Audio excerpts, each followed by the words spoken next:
밸런스 게임이거든요. 이 약을 먹고 영원히 산다. 심장은 안 뛰고 몸이 부러지면은 회복은 안 돼. 재생은 안 돼. 근데 영원히 살 수 있어. 하고 그냥 지금처럼 그냥 살다가 죽는다. PD님은 뭐예요? 잠 못 드는 밤 당신을 위한 인문학 불 켜진 밤. 안녕하세요. 불 켜진 밤 김보들 밤밤입니다. 네. 오늘도 밤밤이와 함께 많은 영화 이야기들을 할 건데요. 저메키스 감독님 이야기를 하고 있는데요. 지난 시간엔 그 유명한 시리즈 백 투 더 퓨처를 했고요. 이번 시간에는 이거를 보신 분들도 있고 안 보신 분들도 있을 거예요. 근데 제목은 아마 한 번쯤은 다 들어보셨지 않았을까. 어린 시절에 죽어야 사는 여자입니다. 이게 사실 번역인데 의역을 굉장히 잘했죠.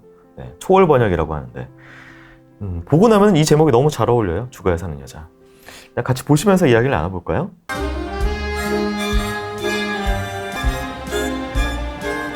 Can you believe that? A musical bar. What do I see? One that asks me with sheer perfection. 한때 잘 나갔던 브로드웨이의 스타 매들린 애쉬튼. 어느 날 친구 헬렌 샤프가 약혼자인 어니스트 멜비를 데리고 공연을 보러 옵니다.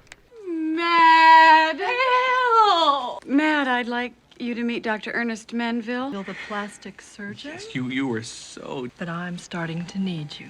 Have you two set a date? Yes, No, actually. we have. Quickly, please. Oh, for heaven's sakes, Helen, it was a dinner. You don't know Madeline the way I do. She wants you because you're mine. Flash and that glitter and they're gone. See if you could pass the Madeline. 남자친구가 매들린에게 반하지 않는지 테스트를 하기 위해 데려왔던 헬렌. 테스트는 실패하고 헬렌과 어네스트는 결혼합니다.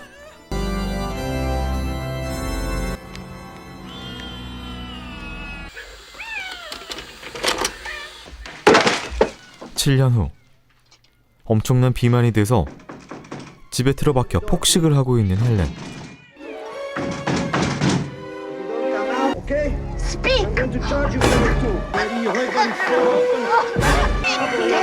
배우인 매들린이 영화에서 목 졸려 죽는 장면을 돌려보며 통쾌해야 합니다.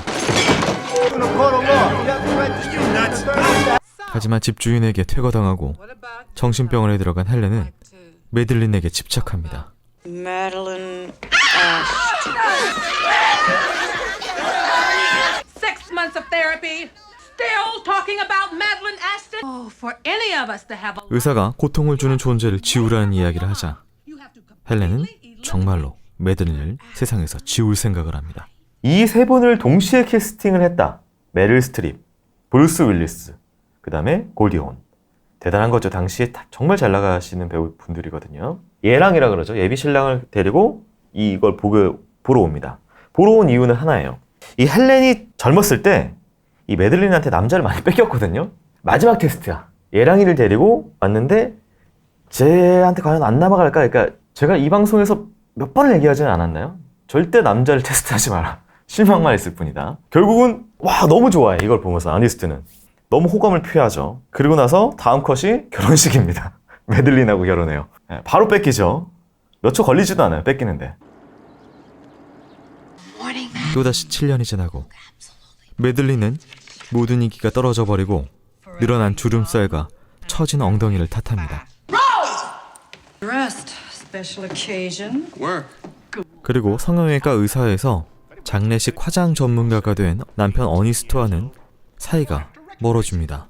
그러던 어느 날 헬렌의 초대장을 받고 파티장에 간 Look over there. 매들린. 그런데 헬렌이 20대 시절 얼굴과 몸매로 돌아왔습니다. Just want you to know that I'm Mad?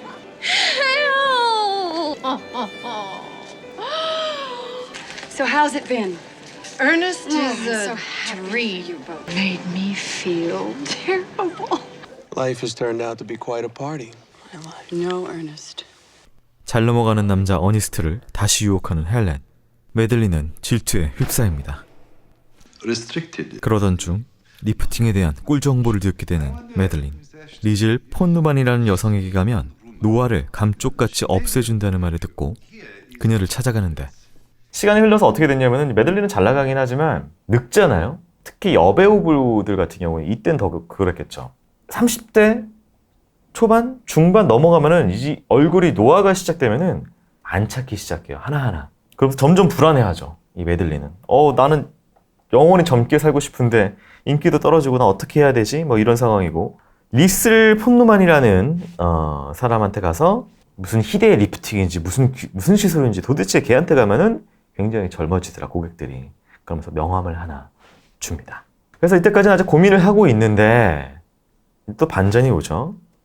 헬렌이 파티에 나타나는데 너무나 젊은 20대의 말 그대로 탱글탱글하고 빛나는 그런 모습으로 나타나요.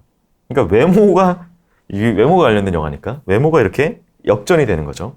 근데 이제 우리 어니스트라는 캐릭터, 이제 전 이 영화에서는 장명을 굉장히 잘했다고 하는 생각이 드는데, 얘는 말 그대로 솔직해요. 네, 솔직한 친구고, 그래서 꼬시면 꼬시는 대로 넘어가요. 여기서는 헬렌 예뻐졌는데? 그러면 또 헬렌하고 또 이렇게 넘어가게 되고, 이런 캐릭터로 나와요. 줏대 없는 캐릭터죠.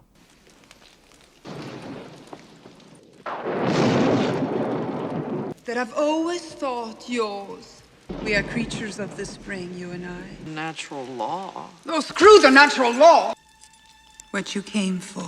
What does it do? 어딘지 부담스러워 보이는 의상.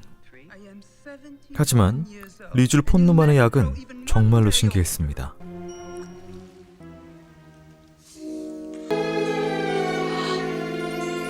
체험판을 겪어보곤 바로 결제하는 매들린. How did you get in? I didn't hear the gate. Don't pretend you're not aware of it. Sexual being, Ernest.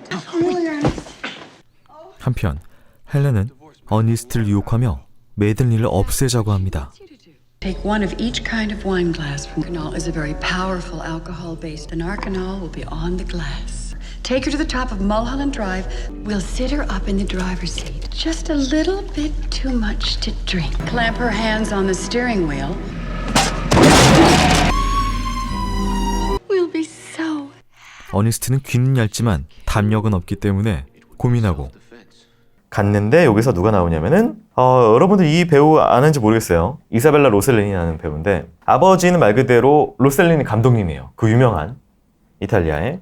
그리고 엄마가 잉글리트 버그만이에요. 천재적인 재능과 말 그대로 탑 외모인 두 사람이 만나가지고 딸을 낳았죠. 이사벨라 로셀리니 배우도 인상적인 작품들이 많은데 블루벨벳에서도 굉장히 멋있는 역할로 나왔었고, 여기서도 묘한 그런 이국적인, 의상은 전 좀 오버라고 보는데 역할로 나와서 이상한 저택에서 핑크빛 물약 같은 거를 보여줍니다. 젊어지는 걸 어떻게 보여주냐면은 뭐 이걸 먹으면 젊어질 거예요 막 이런 게 아니라 손에다가 칼로 이렇게 흠집을 내요. 그럼 사람들은 약간 놀라겠죠. 관객들이 충격을 준 다음에 도대체 왜 저러지라는 궁금증이 있을 때 시약을 떨어뜨리면은 손이 재생이 되는 모습.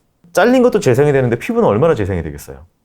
그러니까 이게 연출이에요. 이런 식으로 연출을 한 거죠. 근데 이 연출도 재밌어요. 얼굴이 일단은 우리 요새는 필터 있잖아요. 핸드폰 필터. 그것처럼 하는데 얼굴이 갑자기 젊어져요. 20대 때 메릴 스트립으로 그리고 나서 중요한 게 엉덩이가 뿅뿅 올라오고 가슴도 뿅뿅 올라오게 이렇게 연출하는데 너무 웃기죠. 그러자마자 갑자기 어깨를 내립니다. 오프 더 숄더로. 어머, 나 이제 자신 있어. 그러면서 그냥 블랙 코미디예요. 그러니까 이 작품은. We have to talk. You'd like to see me drink myself into an early grave. What happened? You are not going to take my money! Anything you had left, you owed me a long time ago. You changed your hair? What an eye. 돌아온 젊음에 자신감을 되찾은 매들린은 그날 밤 어니스트와 싸우게 되고 Flaccid. Watch what you make this anymore! You'll take everything I have to give. You always have. Flaccid, Undertaker. As dead below the waist as his clients are. At least I'd know I'd be getting something. Going to take it forever, Madeline?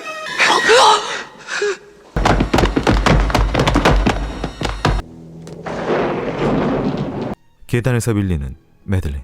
어니스트는 놀라 자수를 하려고 하는데 It's not an exact... Ernest, you pushed me down the stairs. Animal. Psycho. I don't intend to. Madeline, look at yourself. Huh? 목이 돌아간 매들린이 도대체 이해가 되지 않는 현상. Here's when I kind of turn. Oh! Okay. Well, I'll tell you what, kids. 병원에 데려가 봤으나 심장은 뛰지 않는데 멀쩡하게 움직입니다. 집에 돌아온 어니스트와 매들린. 어니스트는 장례식 전문 화장가이기 때문에 매들린의 뜯어진 피부 같은 것들을 원래대로 복구해줍니다. 아내가 20대의 모습으로 변해와서 뭔가 좀 이상해. 하지만 남편들, 남자친구들은 항상 이렇죠. 얘가 20년 젊어졌거든요. 근데 하는 얘기가 이상한데? 머리 스타일 바꿨어? 그러니까 절대로 묻지 마요. 나 오늘 뭐가 바뀌었는지. 그리고 어찌 또 싸우다가 계단에서 밀치게 되는데 신고를 하고 있는데 뒤에서 목이 돌아간 여자가 일어나더니 목이 돌아간 채로 나에게 다가오더라. 요게 이제 아카데미 특수효과상 받은 그런 부분이고요. 병원에 데리고 가서 도대체 어떻게 된 일인지를 진단을 하는데 여기 시드니 루벳 감독님이 배우도 하셨죠. 잠깐 까메오로 나오는데 청진기를 대봐도 심장은 안 뛰고 근데 움직이고 도대체 이해가 안 되는 상황이죠. Oh my gosh, Helen! Upstairs and she's in a foul. Helen, she's resting. She's not. She's dead, Ernest. You may have done it alone, but 그리고 집에 헬렌이 찾아오고 헬렌과 어니스트의 대화를 엿듣는 매들린은 총을 들고 나타납니다. I just want you to know, you brought this on yourself. That's what. You plotter, coken, taped up in a hurry, didn't you? Did you ever notice? 배에 구멍이 뚫려 끔찍하게 살해당한 헬렌. 그런데 그녀는 죽지 않았습니다. 헬렌이 나타나요. 어머 자기가 못 죽이겠어? 그럼 내가 죽일게. 이렇게 되는 거고 또 매들린은 또 만만한 여자가 아니잖아요. 그리고 엽총으로 배를 쏴버립니다. 구멍이 뚫리는데 여기서도 연출이에요. 피가 이렇게 연못에 번지는 걸 통해서 누가 봐도 굉장히 죽었다라는 시각적인 이미지를 강하게 줬는데 또 헬렌이 일어나서 배에서 물이 구멍에서 나오고 그 배에 뚫린 구멍을 통해서 이 커플을 보여주죠. 이것도 어떻게 연출하냐가 중요한데 항상 이 블랙 코미디는 너무 잔인해도 안 되고 뭔가 약간 B급의 웃긴 느낌이 좀 드는 식으로 항상 연출을 해요. See right through you. 죽지 않는 불사의 육체를 얻은 두 여자. 하지만 다친 몸은 복구가 되지 않습니다. on guard. Let's just calm down. I'm sure we can settle this. Ern, darling, Helen and I want to apologize for that little. I'm leaving. 두 여자는 상처를 말끔하게 화장해 줄 수 있는 어니스트가 필요한 상황. On one condition. When I'm done, I go. The man is a genius. He is. He's a. Wait a minute. You just got a little thing. I think it's still. 그런데 Ooh, can Ernest fix it? 어니스트가 죽으면 그녀들의 몸을 화장해 줄 사람이 없다는 걸 깨닫고 He's not gonna live forever. 두 여자는 He'll have to take the potion. 어니스트에게도 똑같은 약을 먹이려는 계획을 세웁니다. 죽여도 죽지 않는 기센 두 여자와 그 사이에 끼어버린 한 남자. 이들의 미래는 어떻게 될까요? 오늘의 영화는 죽어야 사는 여자였습니다. 사실 이 작품은 평점이 높지 않습니다. 네, 평점이 높지 않고 로버트 저메키스 감독님의 커리어에서 그저 그런 작품으로 평가하시는 분도 있지만 저는 괜찮게 봤거든요. 좋아하는 작품이고요. 그리고 제시카 차스테인 배우도 어렸을 때 봤던 이 작품을 리메이크를 하고 싶다. 자기가 이제 메릴 스트립이나 골디온 역할 맡고 싶다. 뭐 이렇게 좋아하는 사람이 있더라고요. 저 빼고도. 장면 같은 부분도 재밌는 게 이제 매들린이잖아요. 근데 애칭 부르잖아요. 뭐해서 톰이라고 부르고 뭐 존이라고 불러 이렇게 하는 것처럼 매드라고 불러요. 미친이라고 부르고 헬렌을 헬이라고 불러요. 서로 매드 헬. 미친 지옥이죠. 네. 이런 장면도 되게 굉장히 재밌고 어니스트라는 이름도 자체도 마지막에 이런 얘의 선택까지 합쳐졌을 때 굉장히 좋은 선명한 장면이라고 보이고요. 저는 여러분들께 묻고 싶은데 이게 밸런스 게임이거든요. 이 약을 먹고 영원히 산다. 심장 안 뛰고 몸이 부러지면은 회복은 안 돼. 재생은 안 돼. 근데 영원히 살 수 있어. 하고 반대. 그냥 지금처럼 그냥 살다가 죽는다. PD님은 뭐예요? 차라리 죽겠다. 예. 어니스트도 차라리 죽겠다라고 선택을 하고 먹어! 아니야! 도망쳐! 막 이렇게 펼쳐지게 되는데 그때 이제 유명한 이야기가 있어요. 어니스트가 그 선택을 하는 이유에 대해서 뭐라고 얘기를 하냐면은 나는 영원히 사는데 내 주변의 모든 것은 죽는다. 그리고 내가 너희 둘만 남는데 내가 사는 게 따분해지면은 너희들이 지금도 이렇게 보기가 싫은데 더 꼴 보기 싫어지면은 그래도 난 죽을 수가 없다. 그리고 영원히 사랑하는 사람들이 죽어가는 걸 봐야 된다.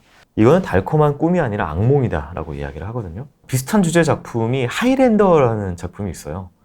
불사신 하이랜더 종족이 있는데 그 남자도 불사신인데 사랑하는 여자가 계속 죽어요. 그걸 계속 지켜봐. 좀 쉽지 않은 철학적인 질문인 것 같아요. 삶이 유한한 거, 무한한 거, 그리고 유한함 속에서 무한함을 추구하는 거, 뭐 이런 여러 가지 좀 복잡한 게 있는데 그런 부분들에 대한 철학적인 질문도 던지고 있고 메시지도 좋고 블랙 코미디, 그 중간중간에 나오는 블랙 코미디들이 굉장히 좋아요.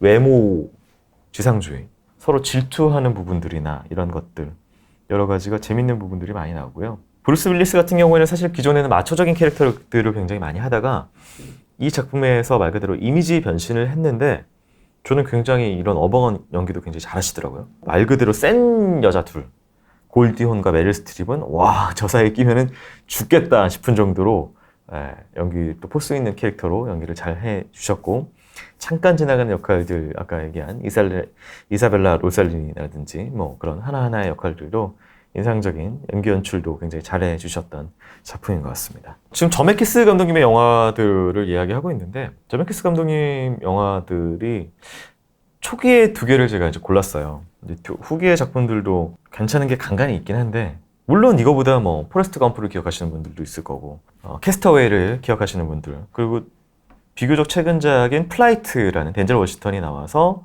파일럿 관련된 영화도 굉장히 훌륭하지만 초기작을 고른 이유가 저메키스 감독님의 그 환상적인 말 그대로 시네마라고 하는 현실에서는 볼 수 없지만 영화니까 가능한 세계관에서 펼쳐지는 이야기들이 저는 좋았거든요. 그런 걸 연출을 잘 하시고 곰곰이 돌이켜서 생각을 해보면 이 감독님이 왜 이런 연출을 잘하냐 생각을 하면 인간에 대한 이해가 굉장히 있는 것 같아요. 요즘 흔히 어떤 드라마나 작품을 보면서 저 캐릭터가 도대체 왜 저렇게 행동을 하는지 이해가 안 간다, 몰입이 안 된다, 이런 작품들, 그런 게 굉장히 많은데 저메키스 감독님 작품 같은 경우에는 이상한 세계예요. 말도 안 되는 세계야. 뭐 미래로 가고 과거로 가거나 무슨 뭐 이상한 세계인데 그럼에도 불구하고 이 사람들이 하는 행동들이 이해가 돼서 공감이 돼서 그 드라마에 끌려가거든요. 어떤 세계든 사람이라면 그런 식으로 행동을 할 거야 라고 인간에 대한 이해가 기본적으로 있고 또 사회에 대한 이해도 굉장히 있어요. 사람들이 어떻게 군집적으로 반응하고 관계 맺고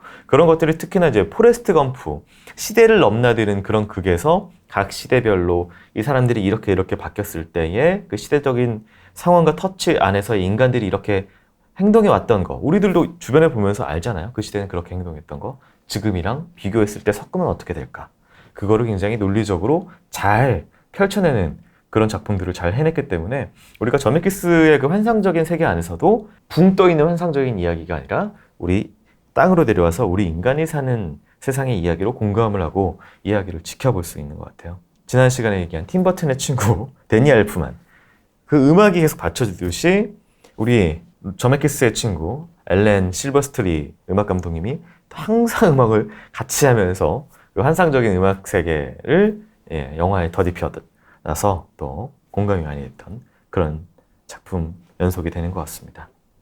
브루스 윌리스 같은 경우에는 지금 알려져 있다시피 치매 때문에 작품 활동을 못하고 계시죠. 뭐 치매 때문에 은퇴한 잭 니콜슨의 경우도 있다시피, 그러니까 이게 오히려 반대죠.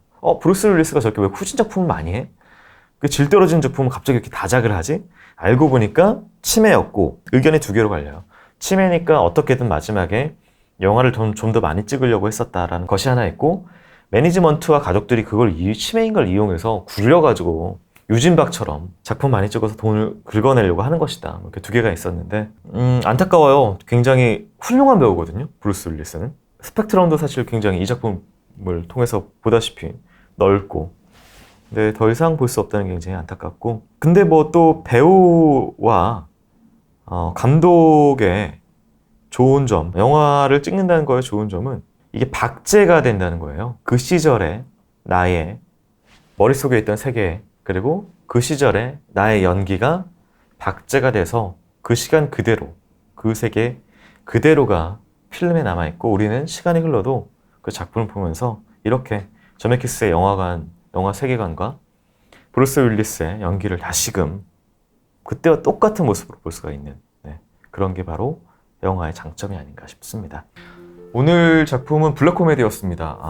인간의 삶에 대해서 생각을 해보게 되고 어떻게 내 삶에 유한한 삶을 채워가야 하는지에 대해서 의외로 생각할 구석이 많았던 영화인데요. 그런 의미로 오늘은 또 우리가 삶에 대해서 생각할 때 도움이 되는 고전, 그 고전을 좀 풀어 쓴 책을 소개를 해드리려고 하는데요. 마흔에 읽는 사기 인문학입니다. 이 사기는 사마천이 쓴 사기예요. 일단 사마천이라는 인물은 궁형을 당했죠. 궁형. 말 그대로 고환을 잘리는 그런 고통과 치욕의 형을 당하고 나서도 보통 뭐 그냥 인생 놓을 수도 있는데 사기라는 말 그대로 정말 인류의 마스터피스 같은 작품을 써 내려가기 시작을 합니다. 이 사기 같은 경우에는 세종대왕이 읽고 나서 신하들, 선비들에게 권했어요. 야, 이거 읽어봐야 돼. 이 책 꼭 읽어라. 그리고 마오쩌둥도 전쟁터에 이 책을 들고 나가서 힘들 때마다 여기서 구절을 펼치면서 뭔가 영감을 받을 게 없을까라고 했던 책이 바로 사마천의 사기입니다. 근데 우리가 항상 그렇죠. 우리 고전 명작들, 예를 들면은 마키아벨리의 책이라든지 뭐 이런 여러 가지 책들을 직접 읽기는 부담되잖아요. 그럴 때 항상 뭐 좋은 거는 중간에 이렇게 한번 풀어 써준 책들이 굉장히 많은 도움을 줄 수가 있는데요. 한정주 작가님이 사학과를 졸업을 하셨고 여러 가지 인문학 책들을 쓰셨는데 인문학자로서 사기의 구절구절을 풀어서 이야기를 해줍니다. 예를 들면 뭐 초한지라는 책을 보면은 항우와 유방이란 두 영웅이 나오는데 말 그대로 당시에는 항우가 이 압도적이었고 유방은 사실 시정잡배 취급을 받았어요. 근데 유방이 이기죠. 어떻게? 왜 유방이 천하를 얻었는가? 이런 것들을 당시의 스토리들을 좀 풀어주면서 당시에 있었던 일, 거기서 우리가 배울 수 있는 것들. 그리고 또 여기 들어오는 거는 마흔에 읽는 이에요.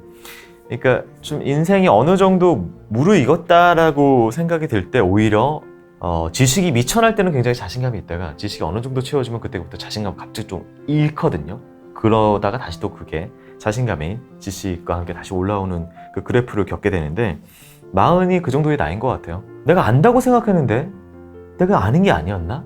라는 뭔가 휘청거리는 인생의 변곡점인데 그때 우리 인류의 마스터피스 사기를 통해서 다시 한번 좀 재정비하고 삶에서의 지침을 얻을 수 있지 않을까 싶습니다. 그래서 오늘 추천드리는 책은요, 한정주 작가님의 마흔에 읽는 사기 인문학입니다. 저메키스 감독님의 수많은 필모를 쫙 펼쳐놓고 하나하나 찾아서 보세요. 망작이 사실은 후반기에 조금 있긴 하지만 어느 정도까지는 2000년대 초중반까지는 망작이 거의 없어요. 보시면 하나하나 다 좋은 작품이기 때문에요. 여러분들께서 저메키스 감독의 영화 세계 훌륭하다. 웬만한 건 다 보셔도 된다. 이번 주말에 할 일 없는데 뭐하지? 필모 보다가 이거 볼까? 보시면은 그 시간은 충분히 만족스러운 2시간, 3시간이 될 겁니다. 네.